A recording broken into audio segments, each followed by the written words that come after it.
my goal is not to hoard this information for my students, but to make it available broadly, particularly for those individuals who are first generation corporate, who are first in their families to kind of trailblaze into corporate spaces. I want to make sure that they have access to information that can help them as they launch their careers also.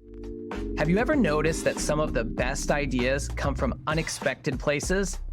Your next breakthrough may come from a leader facing similar challenges, but in a completely different sector. Welcome to Chief Influencer. I'm your host, Anthony Shop. Join us as we explore how today's successful leaders inspire, influence, and connect with others.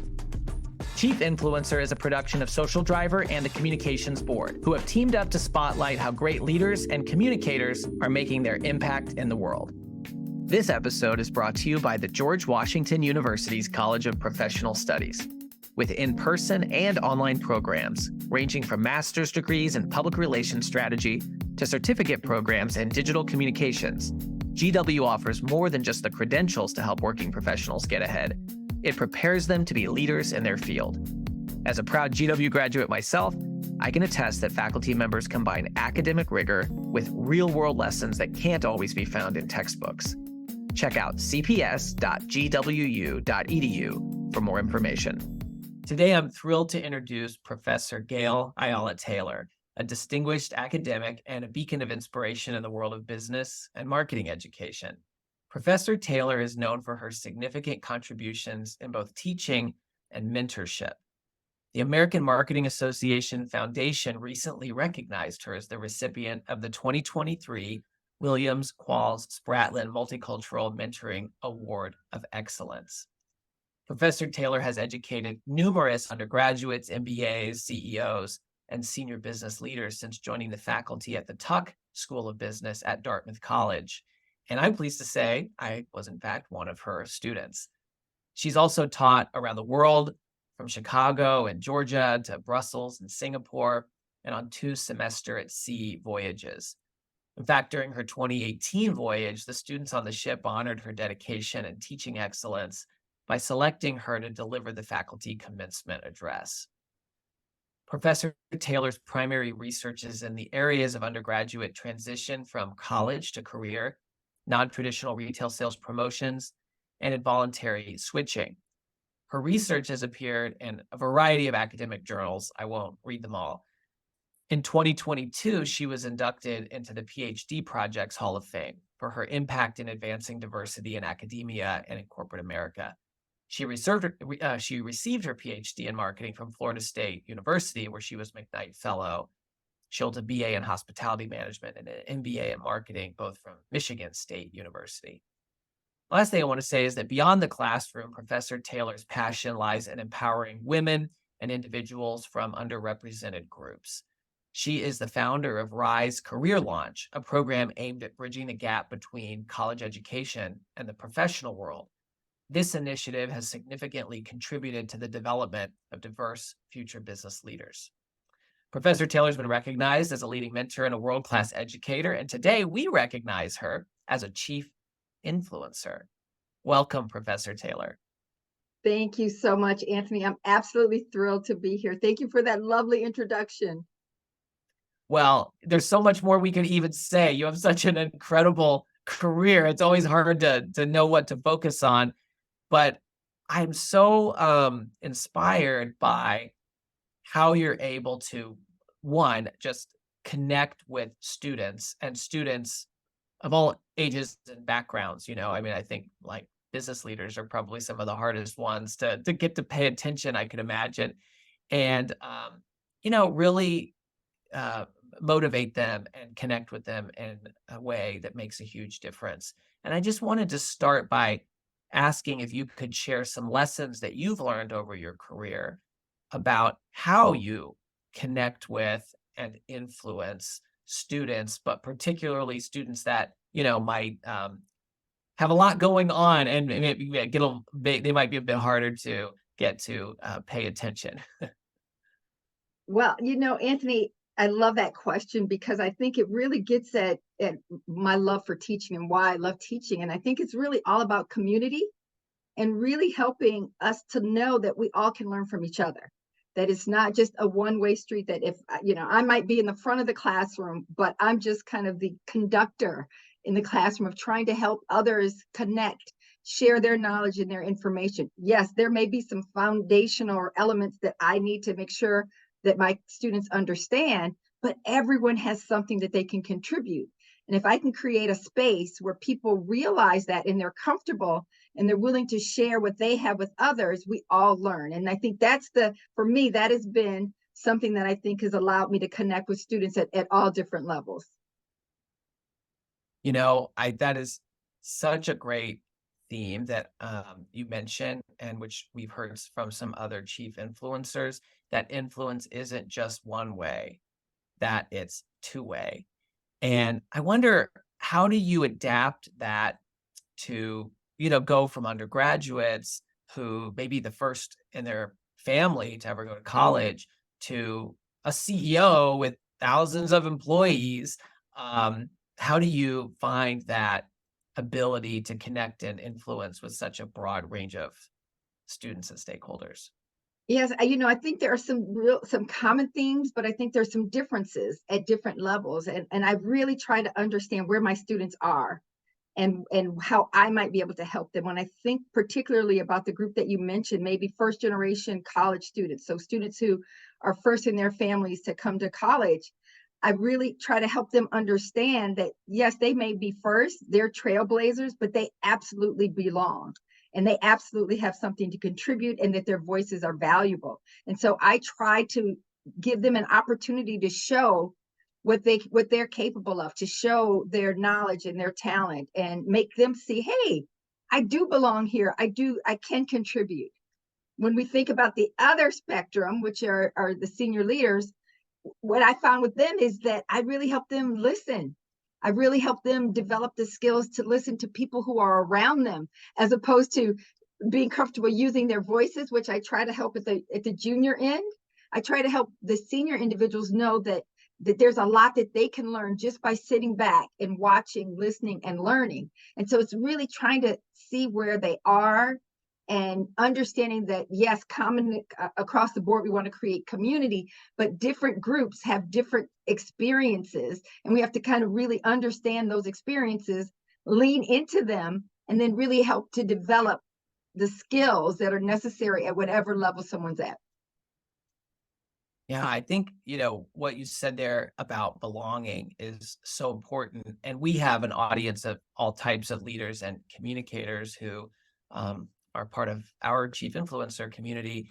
And I think that's a universal lesson, that if, whether it's your team or whether you're trying to, connect with some other stakeholder groups, if someone feels like they don't belong, they're not going to contribute and a way that's going, because they don't feel like they're able to do that the space has not been welcoming. And I know that, I was going to say they don't rise to the occasion, and maybe that's even one of the ways that rise came about. I wonder if you could talk a little bit about that program that you founded it, and so I think it's a really powerful initiative, and love to hear more about it. So I'm going to answer that question, Anthony, but I want to do a quick rewind because you Yeah. said something that I want to talk Okay. about. Good, And you good. talked about the power of belonging. And I think that is really important. But I think we need to go beyond just belonging. When I talk to my students, particularly those that are in environments that may not be familiar, or they may be the first in those environments, they will often struggle because they feel like, maybe I don't belong. I don't see people who look like me. I don't see people who have my background. I have to try to belong. And I tell them that we're going to go beyond belonging. It's not about you fitting in. It's about you knowing that by being there, you make places better. You bring a different perspective. You bring different conversations. You bring different insights. So I don't want you to feel like you have to force yourself to fit into something that is existing. I want you to know that by being there, you make things better, and you make it better than just belonging. You don't just have to fit into something that's already there.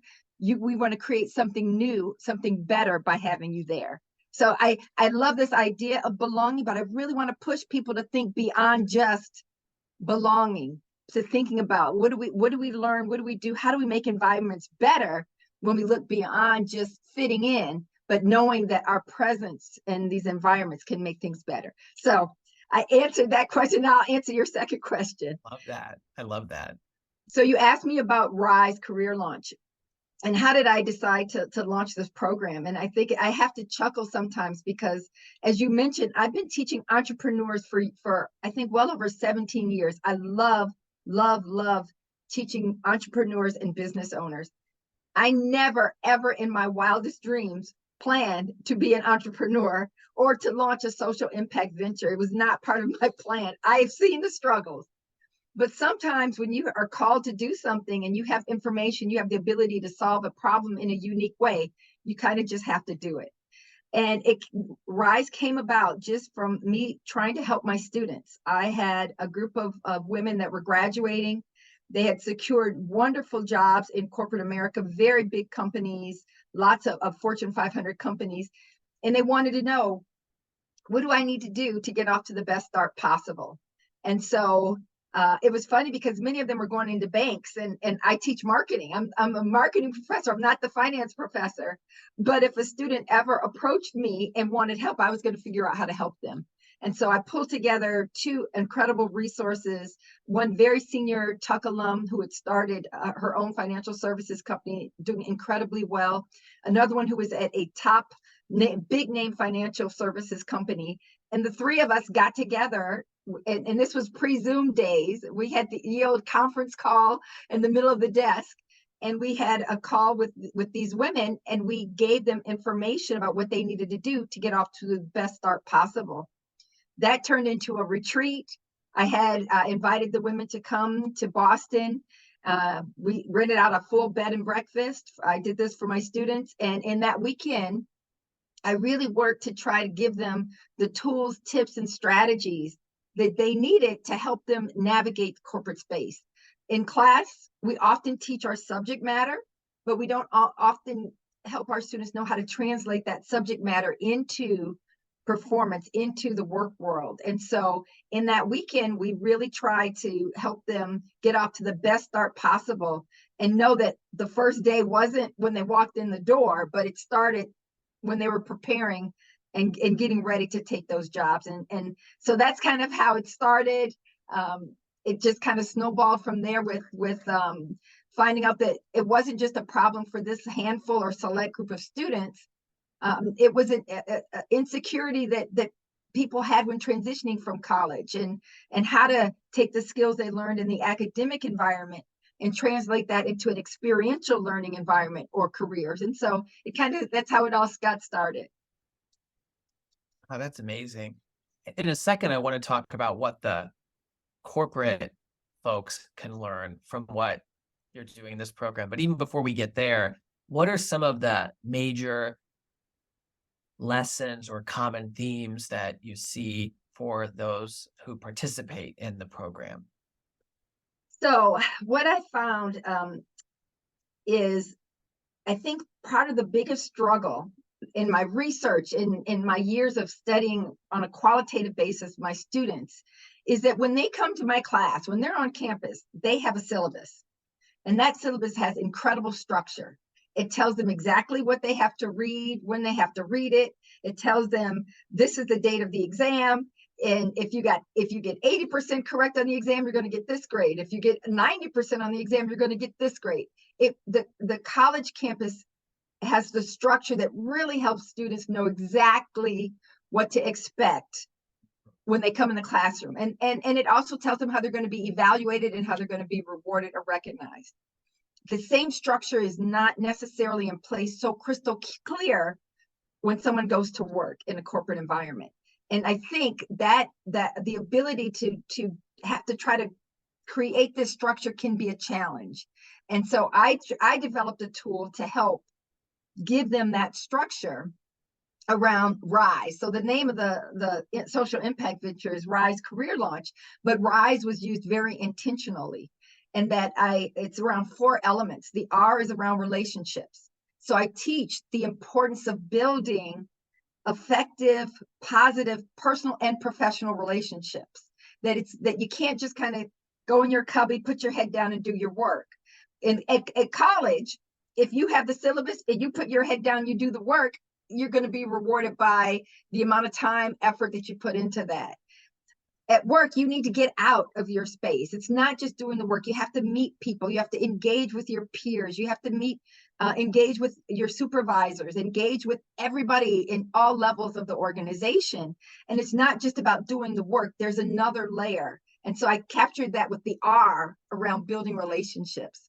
Also, I think an area where people struggle when they leave college and go to work is this idea around questions and asking and getting information. I captured this in the I, the inquiry piece. You don't know what you don't know. And when you're starting out, there's a lot to learn. And so I really try to help the individuals through the RISE framework know how to get information. If the question that you have, Google can answer, that's not a good question to ask your boss. Yeah.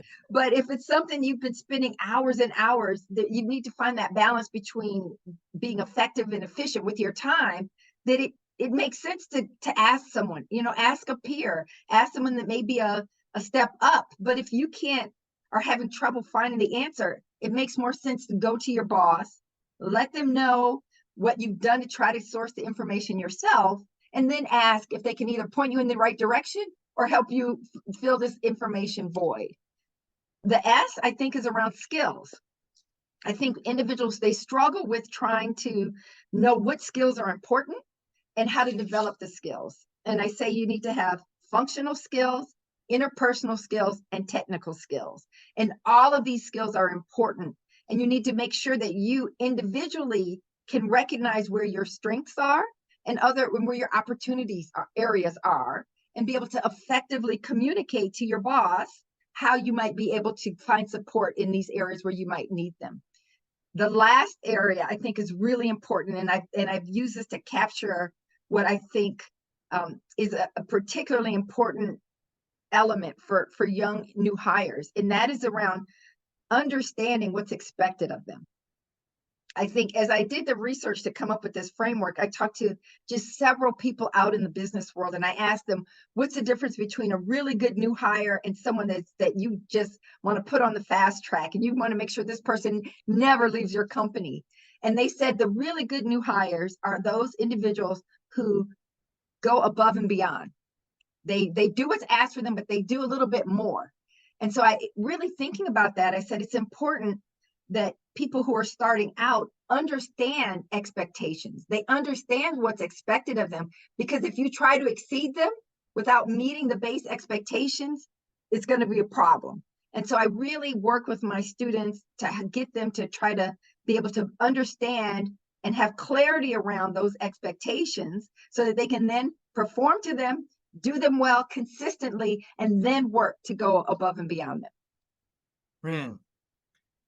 I absolutely love that framework. And as soon as I hear it, I think, well, it's fueling this program for the folks you can work with, but are corporate leaders taking these lessons and bringing them back? Or how can corporate leaders who are hearing this for the first time bring that back? Because to me, it seems like that's a really good framework to influence the success and the potential of the tremendous people that you can recruit and retain and have support your corporate mission. Yeah, I think you're right, Anthony, and I'm working with companies to try to help them implement the framework from their side. At the end of the day, it's about effective communication. It's about building conversations between employees and managers, between organizations and employees, to help them understand what they need to be doing and how they need to be doing, how they can best bring themselves into the corporate world. And so I think it's really important that managers understand that through research, we found that these are the 4 areas that entry-level people struggle, and that they can then promote on their end these kinds of conversations. They can say, if I know that individuals who are junior may have trouble figuring out how to get access to information, how to ask good questions, I need to model for them what it looks like. I need to help them know how to come to me as a manager with a question. And I need to be able to respond in a way that doesn't shut them down, that helps them to know that really, in all honesty, there's no such thing as a bad question. It may be how you go about getting the answer can be improved upon, but I think it's important for managers to understand that these are the elements that that new employees can use support on, and to kind of facilitate conversations. The tool that I created is a notebook. And I have to chuckle, Anthony, because as an old school professor, I really am fond of the pen and paper technique. And so I've created a notebook where my fellows and individuals that I work with can actually gather data on a daily basis around these 4 elements. Now, my students, who I am constantly learning from, my students and my mentees, are working to take my paper tool and convert that into a digital tool. They said, Professor Taylor, you like pen and paper, but we like our devices. So I'm coming up with a compromise. But I think what this tool can do is, if a manager knows that a junior employee is using this method, they're using this tool, they're gathering information on a day-to-day basis, they're reflecting weekly, they're reflecting monthly on what they've accomplished and what they need to work on in the future. It's a tool where they together can sit down and have conversations. I think it's important not to wait for the performance review. I try to hope that my fellows, my mentees, the people that I work with, that when they walk in the performance review, they know already what that conversation is going to be like, because they've been having regular conversations with their boss. So there's no surprises. I think that the tool allows the entry-level person to gather their own data and to get their own feedback, and then to be able to ask their boss or connect to their boss in a directed way, versus it's just a whole lot of questions that aren't, where the manager can get bombarded, can feel overwhelmed, and can feel like the person might not be taking initiative on their own. But the tool kind of is a buffer to allow that person, that entry-level individual, to gather data and then to have a directed conversation with their boss. I have a story about one of my early students to use the tool. She was one of the first students to come to this RISE retreat that I host. And I gave them all the notebooks, and she was filling out the notebook and had it on her desk. And she said her boss walked by and said, "Hey, what's that?" And she says, "Oh, my professor gave me this tool to help me in my transition from college into my first job." And the manager says, "Oh, this is really cool." And so they ended up having bi-weekly meetings with her notebook as the basis to kind of guide the conversation. I'm proud to say that she was in a cohort, I think, of maybe 40 students in her incoming class. She was the first one to be promoted. She was the first one to receive an opportunity to go on a global international assignment. She did really well progressing in her company, going back to grad school, and now is just flourishing in her career. And she will say that having that tool that facilitated the conversation with her boss and helped her to know where she needed assistance, helped her to know how to ask for assistance, she said it was just paramount. I love that anecdote, and in particular because it really reinforces something that you shared at the beginning about your teaching style. You said you see it as two-way, not just you broadcasting information, but two-way. And what you've done, not everybody can be lucky enough to be in a classroom with you, right? But what you've done is you've built a tool that expands that philosophy and creates those two-way engagement opportunities between, in this case, the person who's making the career transition and the manager. So you've built a tool to support your methodology, is how I see it. Absolutely. And that was the goal, Anthony, is that, I'm lucky enough to get to teach maybe a handful of students, but the tool that I've created can take my teaching philosophy and give it to others that can be used more broadly than people who, I have been lucky to teach students from 100 different campuses, given the programs that I teach in. So I have touched a lot of students, but there's so many more that can benefit. And I think this tool is one that can help students as they transition to their career, and managers as they welcome junior talent in. Is there usually I wait to ask a question like this at the very end, but is there any publicly available resource for folks who might be curious about this or they want to learn more that they could go and find out?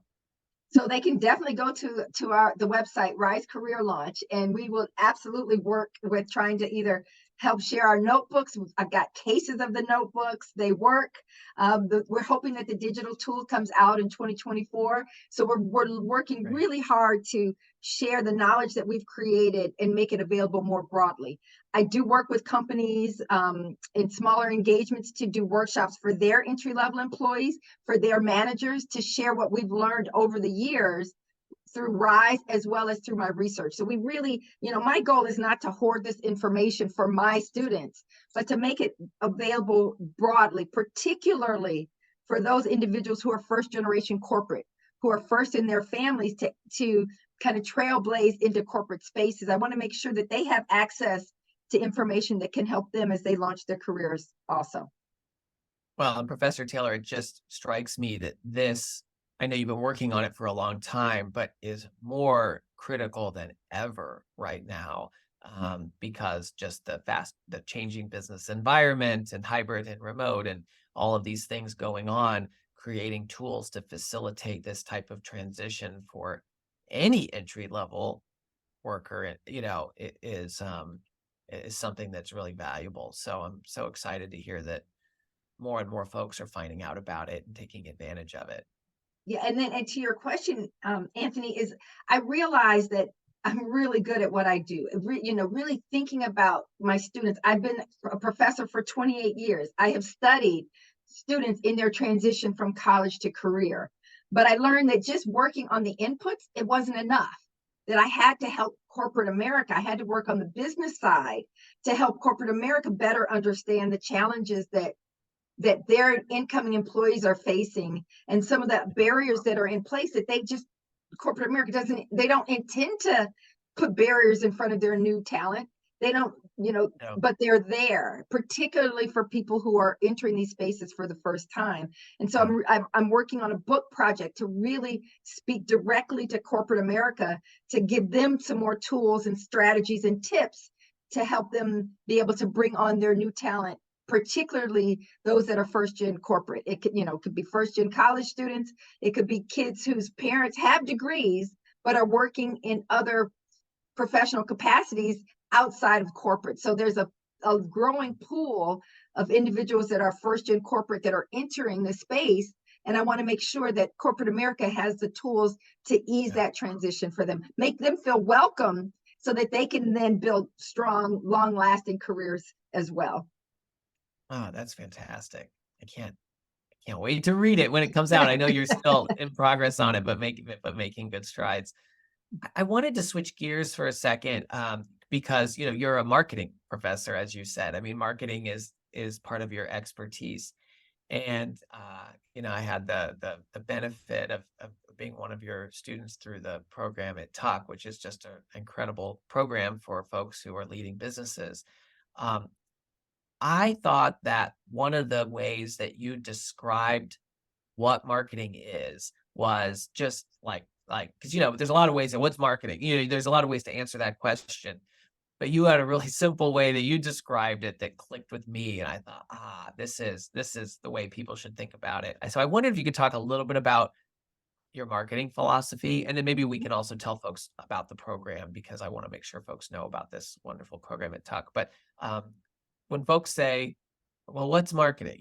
How do you describe it? So I think, Anthony, to me, at the end of the day, marketing is about making and keeping promises. It all boils down to that. And I think if we really think about it, particularly because I do a lot of work with business owners, I really want to make sure that they understand who their customers are. They understand what problem their customers have, or what opportunity they're providing their customers, how they can solve their problems, how companies can solve problems for customers. Why should they come to you for a solution versus someone else? And then what are you communicating? What are you telling them that you're going to do? A lot of times marketing is a lot of fancy words that people they're saying, words that aren't necessarily what they're doing. And so they're making these promises that they're never going to be able to fulfill. And so I try to get the businesses that I work with to really understand what you put out in an ad, what your employees say. All of these things contribute to a promise that you're making to your customers. And at the end of the day, if you don't fulfill those promises, your customers aren't going to be happy. They're not going to be satisfied. They're not going to come back. And we don't want our marketing to be kind of one-offs where we get one new customer and then they leave and we never see them again. We want to build relationships with our customers. We don't want them to be transactional. And so if you really, at the end of the day, just boil it down to, I have to make sure that what I am promising through my communication, I'm able to match and fulfill through my actions or the actions of my company and my organization. The companies that do that really well are the companies that are going to be successful. Yeah, I just think making and keeping promises, it is such a simple way. And what I like about it is I know a lot of people in business, frankly, some of the people who I think are the best marketers who say, well, I'm not a marketing person. I don't know anything about because they're not an expert in advertising or they're not a graphic design, and so they think they're not a marketing person. But then when you look at what they've done and, often they're successful people, it comes down to what you've said. They've figured out effective ways to make promises and then to keep those promises. And so, I don't know, for me, that just immediately connected with me. And I thought, oh, that's what everybody should understand marketing to be. Well, I'll tell you, Anthony, as your former professor, I am sitting here super happy and pleased that you remember some important lessons from class, that you've absorbed them, that you and that they're meaningful. So I that did give me a special chuckle to know that you remembered some content from class and that it is now part of how you're thinking about marketing and how you're evaluating who you think of as a good marketer. Yeah, absolutely. Well, absolutely. Thank you. Mhm. And I love how one of the styles that you had was to bring in real life examples and to do that in a kind of two-way fashion. Mhm. I wonder if you wouldn't even like to maybe tell us just a little bit about one of those examples. Maybe Farmer Dan is one that you Oh, can speak to because we yes. all had so much fun with how you Mhm. structured that. Yes, I love to teach by example. So I love to use real world examples to help my students understand the lessons that I want them to learn. And um, I don't like to pick on any of my existing students because I don't want to put anyone on the spot, and I don't want someone else in the class who wasn't selected as the example to feel like, oh, I'm not doing, my business isn't good. So I try to stay away from, though I do study all of the businesses that are going to be in the class, I try to use outside examples for firms that are either small to medium size. If this is a one of our building program that are a growing program, I try to use examples for firms that kind of match. And you mentioned my dear friend Farmer Dan. Dan is the owner of Hearthstone Farm in Maine, and I have yet to have a organic beef farm company in the classroom. So I know that using the example of Farmer Dan, it's an industry that my students, I haven't yet have one that are basically in the same industry as Dan, meaning they're beef farmers, or they're trying to supply natural, healthy meats to their consumers. And so I created an example of using Dan. And it's funny because I learned about Dan as a customer of Dan in terms of just quality, very high quality products, incredible customer service, and the ability to stand behind your products 100%. And these were the lessons that I wanted to convey to the class. And I use I use Dan as an example to talk about his growth and how, of course, during the pandemic, when people were a little bit hesitant to go into stores, they were reaching out to providers that could ship and deliver. And that's how Dan delivers his products. But the interesting thing is that once things were open and we were able to go back to pre-pandemic ways of shopping, Dan's business continued to grow. It continued to thrive. And I used him as an example to the class to say, he had at the focus the highest quality product, as I mentioned, really strong relationships with his customer. And Dan himself, he will tell you that he will lose sleep if his customers aren't happy, that he, as the business owner, really has developed a connection to his customers in ways that really stands out in today's marketplace. And I think it's something, it does take work, but I think it really can make a difference in building. My specialty within marketing is marketing of service. And I think every business is a service business, whether they're selling not an intangible, which is really obviously a service, or if they're selling a product that and they provide a certain level of service and engagement to their customers to give them confidence in that and those products. I think it all makes a difference. Yeah, and there was a lot to learn from that example, but also from your teaching style, because you introduced us to this concept of marketing, and this was a group of business leaders. Some were experts in marketing, some weren't, and then brought this case of Farmer Dan and where his business was, and asked the group to identify potential opportunities for him to move forward with his business goals. And what's always really cool about that, I think, is sometimes, kind of like I said before, people who don't think of themselves as marketing people come up with some of the best marketing ideas to grow the business, because they're thinking about making and keeping promises and taking advantage of opportunities, not thinking through the lens of, well, what does the world tell me marketing must be? And then when we were ready to review those ideas, we had a surprise. Who shows up on the screen? Farmer Dan, to tell us in real time, like live on Zoom from his farm in Hardstone, what he actually did, and then to discuss some of those things. And so I thought, not only was it a good example, it was relevant to the audience, but it goes back to what you said about that two-way dialogue. And, I think that's important because, somebody who's not a professor, somebody who's a business leader who's trying to bring a team along, they could use the exact same style.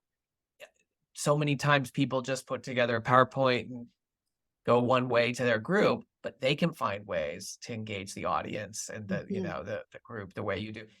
They could set up a case and then have a surprise visitor to talk it through to make it two-way. So I think you had a bigger impact than you may even know, because not only through the content, but through your teaching style, I think it inspired the business folks to think, well, how am I delivering information, and how do I make things two-way versus one way? And so that's pretty powerful. And I know that I'm not the only one who's grateful for that.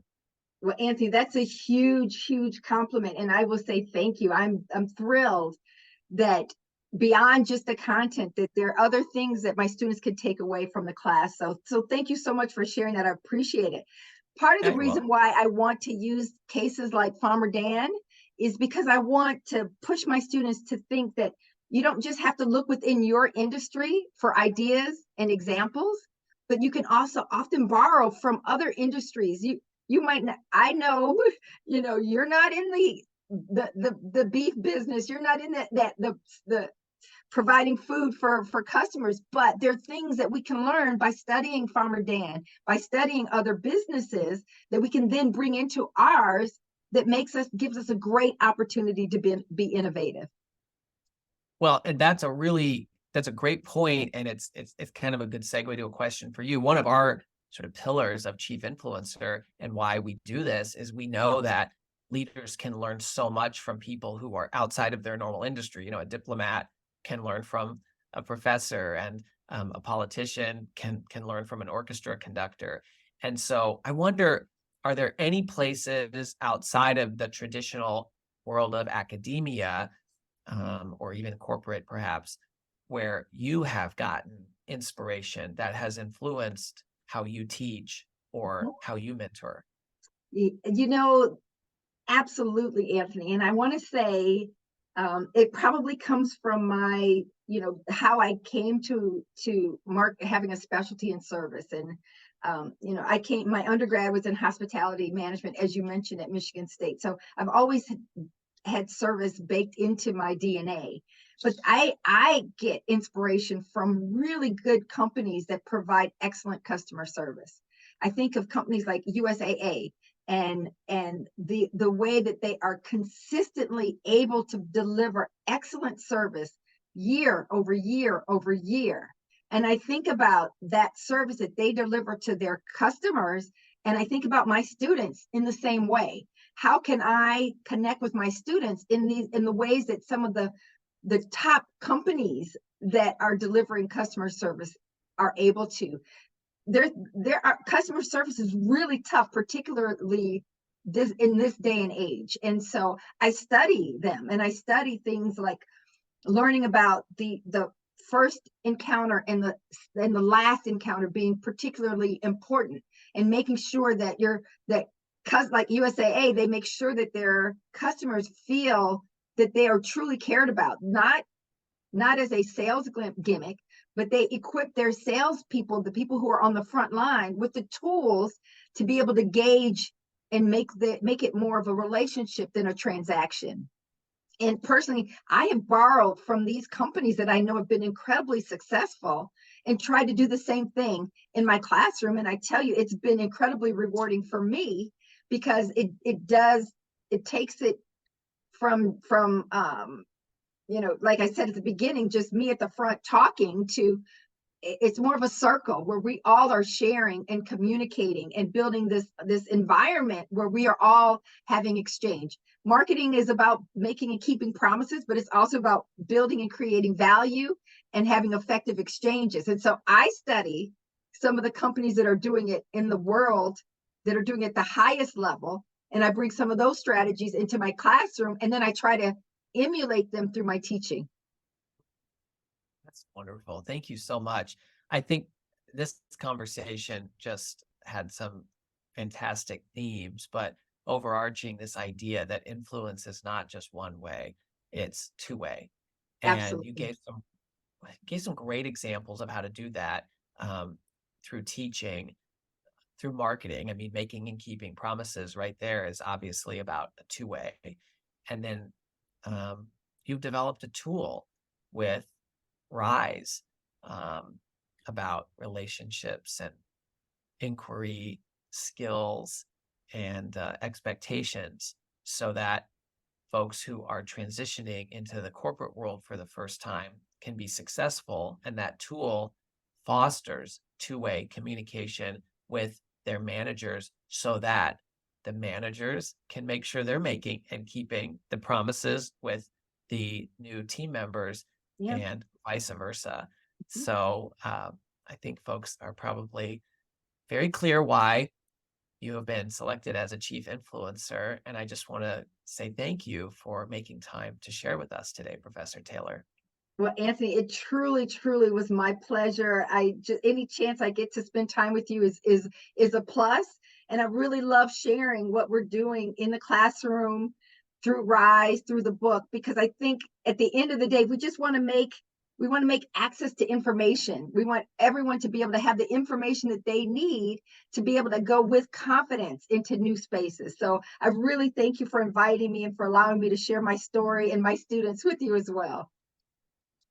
Absolutely. And for folks who maybe want to learn more, where should they go? You mentioned the Rise website. Maybe you can Mhm. remind us. It's risecareerlaunch.com. Exactly. Yep, exactly. And you mentioned, I'd love, Anthony, for you to share a little bit about the programs that we're doing at Tuck, because I think that that's also a great opportunity for businesses to be able to come and build community and to get content at the same time. So I'm going to throw that one back at Oh, you. yeah. Well, the Tuck School of Business at Dartmouth has wonderful executive education programs, and a couple of the ones that we were talking about is building a successful, diverse owned business and growing a successful, diverse owned business. And we've had team members participate in both of them, and I participated in the growing program.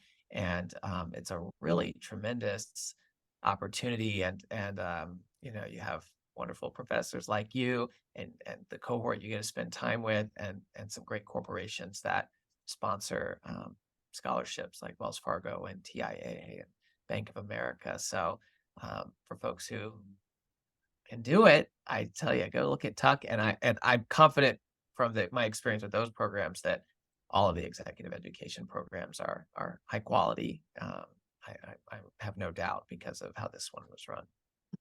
Well, thank you so much, Anthony, and I appreciate you sharing your experience and in the classroom and with our programs. And you know, we just find it really important to help businesses in any way we can, and to help our students in any way that we can as they go out and build their careers, either at the MBA level or through some of our undergraduate programs as well. So it is an honor and an opportunity to be able to teach and to be able to build relationships. And I'm so glad that you and I have built this relationship. And I'm really, really just so impressed with what you're doing in the Chief Influencer podcast as well. Thank you so much, Professor Taylor. We really appreciated having you on, and we can't wait to hear more about the book when it comes out. Thank you. Thank you for joining us for another episode of Chief Influencer, a production of Social Driver and the Communications Board. If you know a leader who should be featured as a Chief Influencer, please nominate them at chiefinfluencer.org. For show notes and more, visit us at chiefinfluencer.org or follow Chief Influencer on LinkedIn. Until next time.